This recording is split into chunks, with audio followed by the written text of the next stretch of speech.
cobalah kamu ingetin, pasti itu akan berbalik kita sendiri. Rezekinya akan seret, nyari makanan susah, nyari duit susah. Pokoknya seandai kata ada yang doyan selingkuh, ada yang doyan jajan, itu baru dicoba. Oke, assalamualaikum warahmatullahi wabarakatuh. Kembali lagi di channel Bah Entertainment dengan saya Barat Muji Pangestu, dan saya berada di area RSUD Kota Tangerang dengan Pade. Siapa Pade? Sugito. Sugito. Pade Sugito. Pade Sugito di Tangerang udah berapa lama Pade? Oh, lama Mas saya. Saya di Tangerang dari tahun 90. Bayangin, hitung sendiri tuh. Dulu pas waktu ke Tangerang masih bujangan Pade? Iyalah, masih bocah. Itu dulu kerja? Saya pabrik. Oh, pabrik. Di PT apa itu dulu? Di pasar Kemesono banyak pabrik dulunya. Oh, dulu di daerah sono. Kayak wartawan aja nanyanya kayak gitu, jangan logatnya biasa aja. Nggak apa-apa, iya. Padahal kayak ditanya-tanya nggak mau nih yang secara formal gitu. Kayak nggak, maksudnya di sana udah masuk, biarin aja. Kepingin apa sih? Kepingin lebih kenal gitu Pade. Pas ya. Iya, maksudnya Pade itu asli mana sih? Saya sih Jawa. Jawanya mana? Saya juga Jawa tuh, plat R tuh. Tahu plat R? Kan Banyumas ya? Ya kan bener ya, uangnya dewek ya Pra. Pade sih mana? Saya Yogyakarta. Oh Jogja, wah Jogja mah keratan halus. Dari Bantul Jogjanya. Kenapa Pade bisa optimis udah di Tangerang aja gitu? Optimis sih enggak Mas. Dulu tuh saya ya namanya di rumah masih bujangan, nganggur. Ya kita nyari pengalaman, nyari kerja gitu. Optimis untuk bisa majunya kita nggak tahu. Tapi kenapa Pade nggak berpikiran buat wadah cukup dah ngerantau di umur sekian balik ke kampung, ngembangin diri di kampung gitu? Nggak kayak gitu, kenapa? Ada, cuman belum aja. Potensinya lebih gimana Pos? Potensinya lebih cenderung ke Jawa ntar setelah. Oh, ujung-ujungnya ke sono juga gitu? Iya.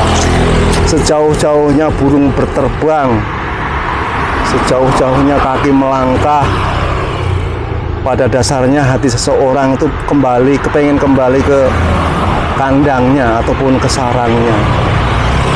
Itu proses terbaiknya kayak gitu, Be? Nggak proses terbaiknya, itu ibaratnya ya. Saya sejauh-jauhnya saya terbang itu dalam arti gini, sejauh-jauhnya saya merantau lah ya. Sejauh-jauhnya saya melangkah kemana, dalam arti merantaunya kemana, itu dalam hati kecil itu tersibak atau terbentang untuk pasti kembali ke tanah kelahiran, itu pasti. Apabila di saat waktu merantau itu tidak, dalam arti gini ya, tidak membawa masalah. Dalam arti tidak membawa masalah itu begini, misalnya lagi berantem kok merantau, enggak. Jadi kalau mau merantau itu kan sebenarnya itu keputusan yang arogan. Misalnya berantem di kampung merantau, itu keputusan arogan. Tunggu dulu, pelarian lah itu mah. Pelarian. Kalau saya kan merantaunya itu karena ya dulu masih bujang, pengen nyari pengalaman, nyari pendapatan, punya penghasilan. Itu jadinya ya itu tadi saya katakan peribahasanya, sejauh-jauhnya burung terbang tetap kembali ke kandang. Kembali ke sarang ataupun kandang. Ya istri Pade asli mana? Saya si Jogja juga. Oh, orang jadi juga. Terus dibawa tuh kemari. Bukan begitu prosesnya. Jadi istri saya itu nggak begitu. Saya merantau. Kebetulan dia merantau juga di daerah Bandung Purwakarta sono. Nah, pulang ke Jogja, ketemu di Jogja. Ngobrol-ngobrol, kamu merantau di mana Mas? Mas gini. Akhirnya ke Jakartanya bareng. Oh, bareng ke Jakartanya lagi, merantau lagi bareng, kenal, main kemari dianya. Habis main kemari terus kenal sering deket. Itu lah, terus jadi lama-lama jadi pacaran, terus jadi nikah sampai sekarang. Pade resign dari kerjaan tahun berapaan tuh? Udah nggak terikat gitu sama perusahaan? Saya ganti-ganti Mas. Saya di perusahaan di sono itu, Pasar Kemis itu saya resign tahun 2000 berapa ya? 2005-an kali. 2006-an.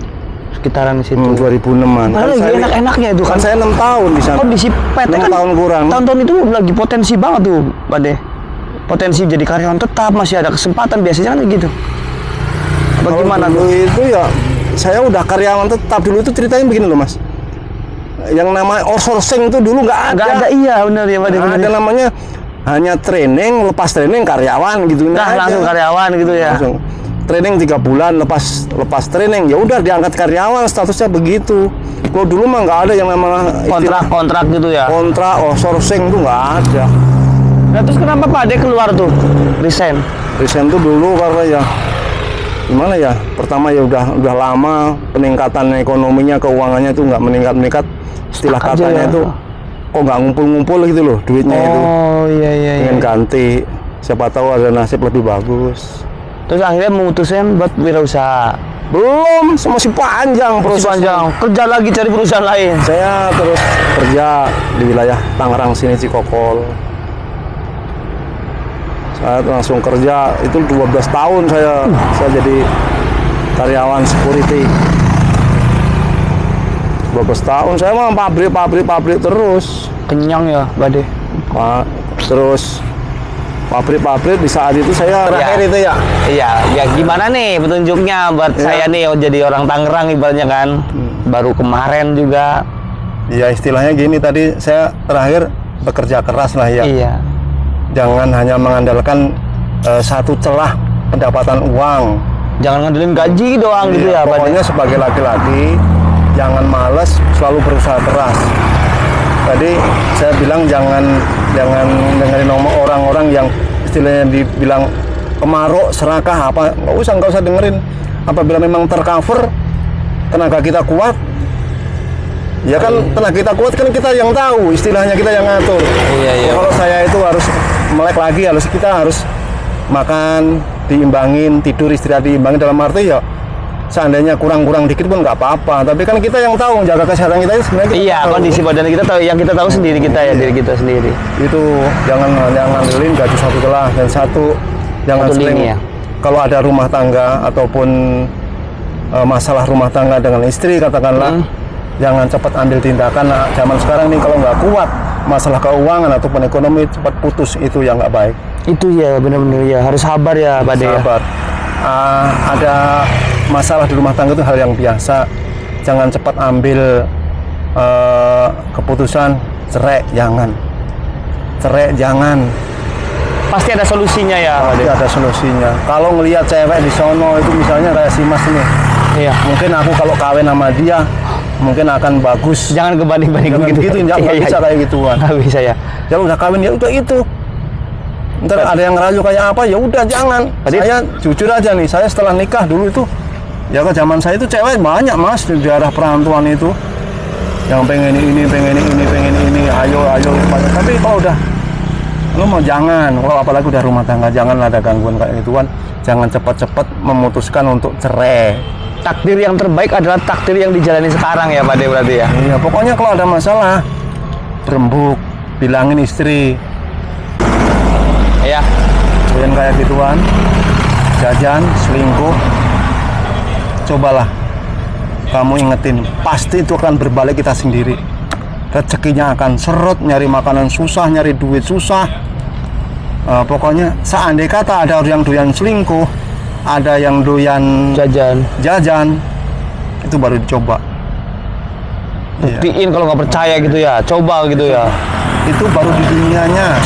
Kalau di akhirat ya pasti. Saya bukan begini-begini, saya bukannya sok suci ya. Iya benar Pak De. Saya bukannya sok suci ya, tapi kalau memang bisa, jangan. Ya benar.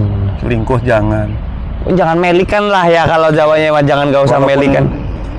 Banyak duit, mending dikumpulin. Yang bermanfaat ya. Bermanfaat. Gini loh, kalau mikirin perempuan di mana-mana nggak ada habisnya. Yang cakep ganti ini, besok ketemu lagi yang cakep lagi. Kurang terus ya Pak De.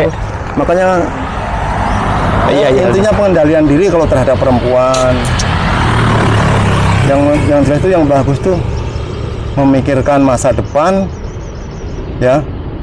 Terus masa tua kan masa depan juga ya. Iya. Terus masa akhir di akhirat. Ya harus kita pikirin sih. Kadang-kadang saya sendiri ini jujur aja, untuk urusan akhirat saya masih jauh. Lagi proses. Kadang-kadang terbelenggu dengan urusan dunia aja. Ya dulu pernah dibilangan sama perantau itu memang carilah benda ataupun harta sebanyak-banyaknya seolah-olah kan hidup selamanya. Iya. Terus carilah apa itu namanya, makanya harus balance ya. Kerja keras kayak apapun harus kita ingat bahwa kita itu akan meninggal juga, dan itu perlu perbekalan untuk meninggal itu perlu. Ya, terima kasih Pak De atas wejangan dan sharing ilmunya. Mudah-mudahan Pak De selalu diberikan kesehatan, Amin. kemudahan rezeki, Amin. berkah, bahagia, bunga. Apa yang Pak De inginkan segera tercapai, terwujud. Ya, terima kasih teman-teman. Oke. Cukup sekian pembahasan kita. Alhamdulillah banyak wejangan yang kita dapetin untuk konten kali ini. Tetap semangat untuk menjalani kehidupan kalian. Mudah-mudahan kehidupan kalian selalu diberikan kemudahan dan keberkahan.